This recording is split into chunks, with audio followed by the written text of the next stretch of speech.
itself. So this is part 2 of the video where you can check out the actual SpeedyBee quad, and it is super small as I was expecting it to be.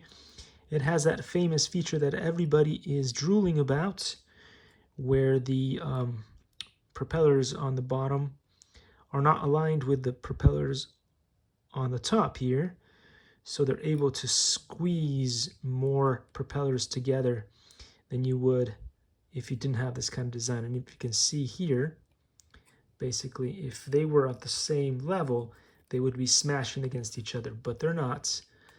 And they have some really cool motors as well. Look at this, with a mini tiny camera on the front, but there's some kind of mount that you can install on there that would allow you to do something slightly different. I think the crossfire receiver is already installed, but it gives you extras in case.